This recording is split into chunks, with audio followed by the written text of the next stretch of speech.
Chicken చాహన్ ఈ డిష్కి కావాల్సిన ingredients ఒకసారి చూద్దాం. చికెన్, కోడిగుడ్డు, ఉల్లిపాయ, ఉల్లికాడలు, వెల్లుల్లిపాయలు, ఉడికించుకున్న బియ్యం అంటే రైస్, అన్నం,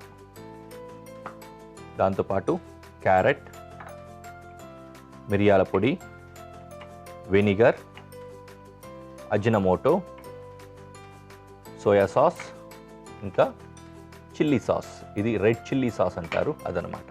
ఓకే, ఇవి ఇంగ్రీడియంట్స్. చాలా సింపుల్గా చేసుకోవచ్చు. ఫ్రైడ్ రైస్ మీ అందరికీ తెలిసిన విషయమే, ఈజీగా రెడీ అయిపోతుంది.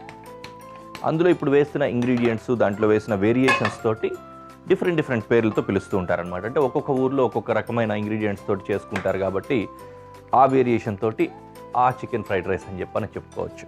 ఉదాహరణకి చేపల పులుసు మన కోస్తా ఆంధ్రాలో ఒక రకంగా చేస్తారు, తెలంగాణలో ఒక రకంగా చేస్తారు, అదే నెల్లూరు సైడ్కి వెళ్ళేసరికి ఒక రకంగా చేస్తారు. నెల్లూరు చేపల పులుసు అంటారు. దాంట్లో ఏంటయ్యా స్పెషాలిటీ అంటే వాళ్ళు కొద్దిగా వేరే పదార్థాలు వాడుతూ ఉంటారు కాబట్టి నెల్లూరు చేపల పులుసు అంటారు. అదేవిధంగానే ఇవి కూడా డిఫరెంట్ ఫ్రైడ్ రైస్లు. ఓకే, ఫస్ట్ ఏం చేద్దామంటే కోడిగుడ్డు స్క్రాంబుల్ చేసి పక్క తీసేసుకుందాం. ఫస్ట్ ఆ పని చేద్దాం. దీనికోసం పొయ్యి వెలిగించేసుకున్నాను కదా, కొద్దిగా ఆయిల్ వేసుకోవాలి.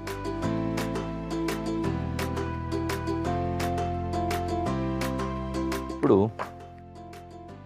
కోడిగుడ్డు స్క్రాంబుల్ చేద్దాం.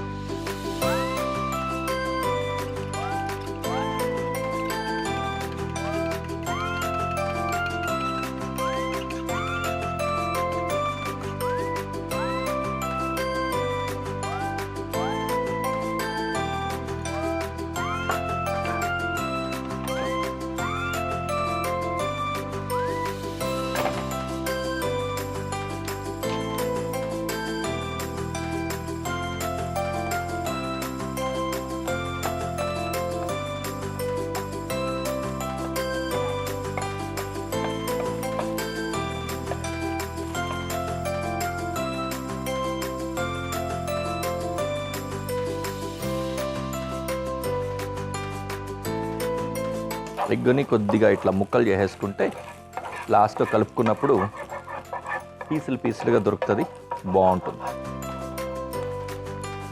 ఇవన్నీ చిన్న టెక్నిక్స్ తెలుసా. మనం కూడా వంటలు చేసేటప్పుడు ఒక్కొక్క పదార్థాన్ని ఒక్కొక్క రకంగా వాడేసుకుంటూ ఉంటాం కదా. ఇలా ముక్కలు చేసుకొని కొంతమందిని చూసా అసలు గుడ్డే ఈ విధంగా దళసరిగా వేసుకొని ఇట్లా చిన్న ముక్కలు చేసి దాంతో కూర వండేది. Different, innovative. అఫ్కోర్స్ నాకు కొద్దిగా నచ్చవు అలాంటి టూ మచ్ ఎక్స్పెరిమెంట్లు, but it's an innovative thing to do. Okay, కోడిగుడ్డు ఈ విధంగా స్క్రాంబుల్ చేసి పక్కన పెట్టేసుకున్నాం. తర్వాత మళ్ళీ పెనం అలా పెట్టేసుకొని ఇందులో ఇంకొద్దిగా ఆయిల్ వేద్దాం.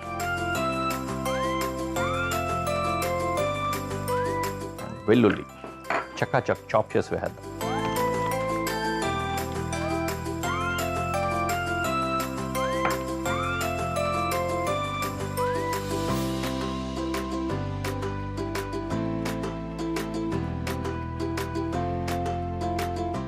Garlic, chopped garlic to the dish. And chicken cook అవ్వడానికి టైం పడుతుంది కాబట్టి ఫస్ట్ దాన్నే వేసేసుకుందాం. ఓకేనా,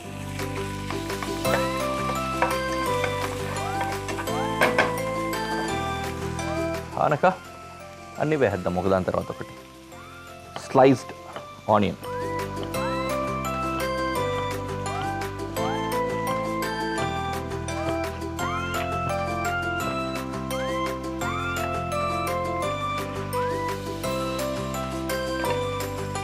ఆయిల్ చాలా తక్కువ వేసుకున్నాం, ఇంకొద్దిగా యాడ్ చేద్దాం.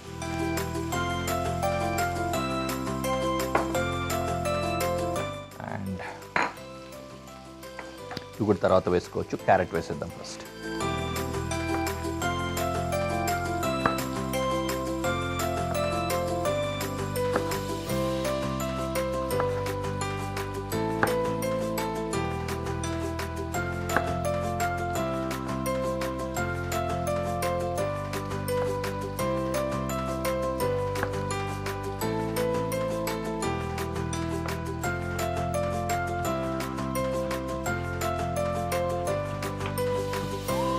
జూలియన్ స్టైల్లో కట్ చేసుకుంటున్నాం క్యారెట్ని. ఓకే,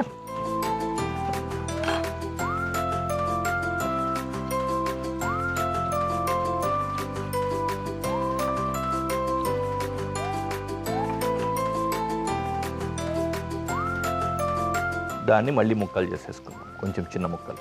ఎందుకంటే నూడిల్స్ అయితే మనం ఇట్లా పొడవుగా లెందీగా పెట్టేసినా కూడా బాగుంటుంది, కానీ మనం ఫ్రైడ్ రైస్ కాబట్టి కొంచెం చిన్న ముక్కలు చేసేద్దాం.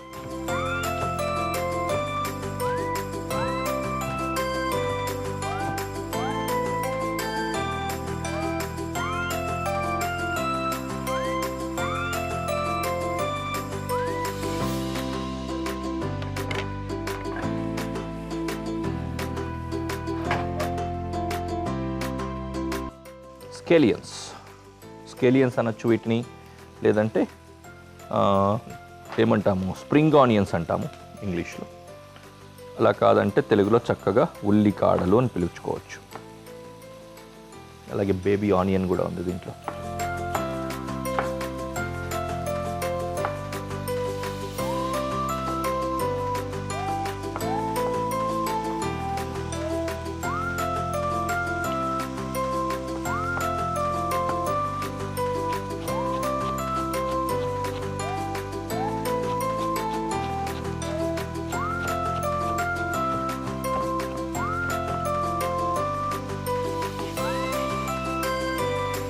ఉల్లికాడలు కూడా డిష్లో.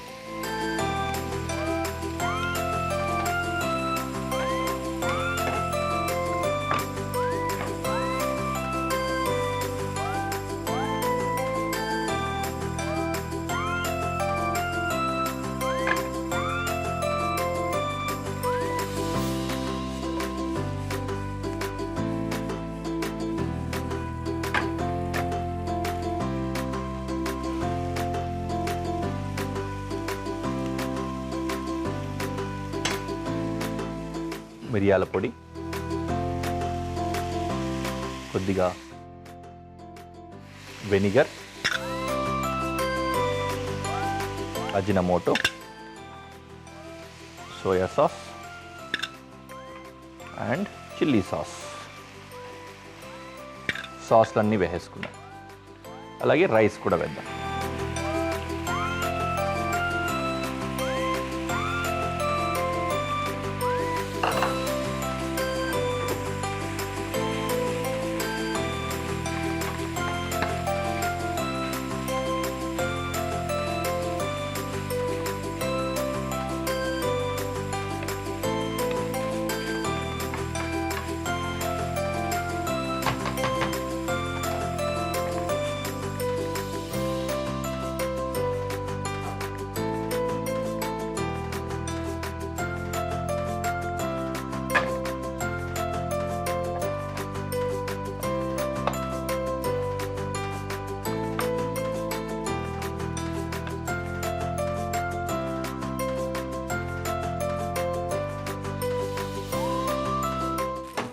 దగ్గరికి వచ్చేసింది, మొత్తం ఆల్మోస్ట్ రెడీ.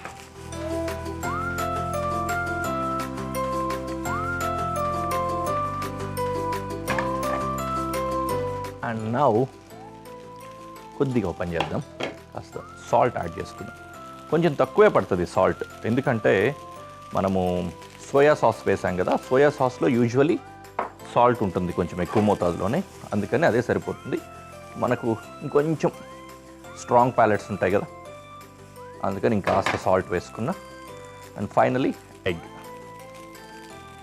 స్క్రాంబుల్డ్ ఎగ్ ముక్కలు ఇందాక పెట్టుకున్నాం కదా, వాటిని వేసి అలా కలిపేసుకున్నాం. ఠడా, డిష్ రెడీ అయిపోయింది. We can go to presentation.